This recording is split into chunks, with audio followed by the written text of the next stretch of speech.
A veces pasa que cuando uno lee un libro, lo acaba y dice, bueno, buen libro, y ya. Pero pasan los días, pasan los meses, incluso los años, y uno se da cuenta que no solamente fue un buen libro, sino que fue un excelente libro. Y la razón por la que pasa eso y por la que además creo que a veces un buen libro, no solo un buen libro, sino un excelente libro, es que muchos conceptos o muchas historias o muchas ideas de ese libro se quedan impregnadas en la cabeza sin que uno las estudie mucho, simplemente resuenan mucho y uno las empieza a ver en si en distintos sitios o en distintas conversaciones después. Hay un libro, que es este, que es David y Goliat de Malcolm Gladwell, que es del que quiero hablar en la sección de hoy, de algo sobre libros, con el que me pasó exactamente eso. Lo acabé y dije, buen libro. Pero con el tiempo me he dado cuenta que lo he citado en distintas conversaciones una y otra vez. Por ejemplo, ya creo que más o menos en 3 o 4 episodios de Atemporal he citado David y Goliat de Malcolm Gladwell y eso me ha hecho pensar que no solamente para mí es un buen libro, sino un excelente libro. Y la razón es porque cuando uno lee Gladwell, si han leído Gladwell, algo rico de leerlo es que él explica conceptos que son poco obvios o que son contraintuitivos muchas veces por medio de ejemplos e historias muy bien contadas, muy bien narradas. Llega finalmente a un punto en donde uno lo hace repensar algo. Entonces les quiero contar un concepto, y solamente uno, porque este libro realmente me dejó varios. Uno con el que además que he pensado mucho y con el que se ha relacionado muchas de las cosas de las que hemos hablado, tanto en 13% como en la temporal últimamente.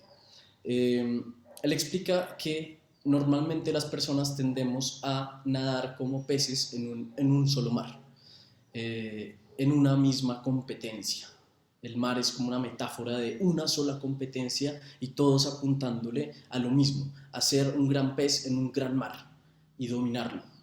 Pero lo cierto es que la mayoría somos peces muy chiquitos en un mar enorme, en un estanque enorme, le dice él, y creemos que es la única opción, creemos que esa es la forma en la que debemos avanzar y competir constantemente. Y el problema con eso es que muchas veces algunos no encajamos en un mar grande o en un estanque grande y nos volvemos peces muy chiquitos que al no encajar pues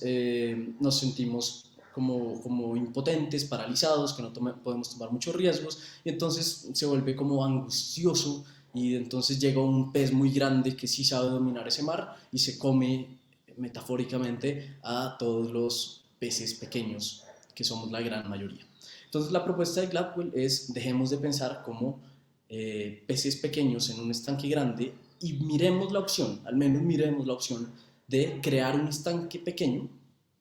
y ser un pez grande en ese estanque pequeño. Eso, en otras palabras, es crear propias reglas de juego según las ventajas que uno tiene para avanzar de determinada manera y de esa manera tomar mayores riesgos, tener más facilidades para crear ideas, para producir, para hacer y de alguna manera ser distinto o ser único, que es un concepto que hablan muchos autores, pero que Gladwell me parece que lo pone de una forma hasta linda. No siempre hay que ser un pez chiquito en un estanque grande, sino que uno puede ser, y toca tener la valentía para hacerlo, un pez grande en un estanque chiquito.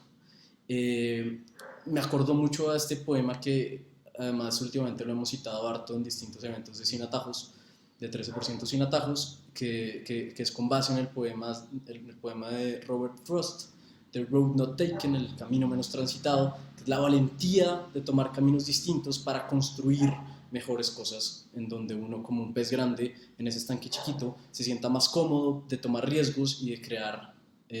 cosas distintas, sea lo que sea que eso sea. Eso les quería dejar el día de hoy con nuevamente David y Goliat de Malcolm Gladwell. Chao y hasta la próxima.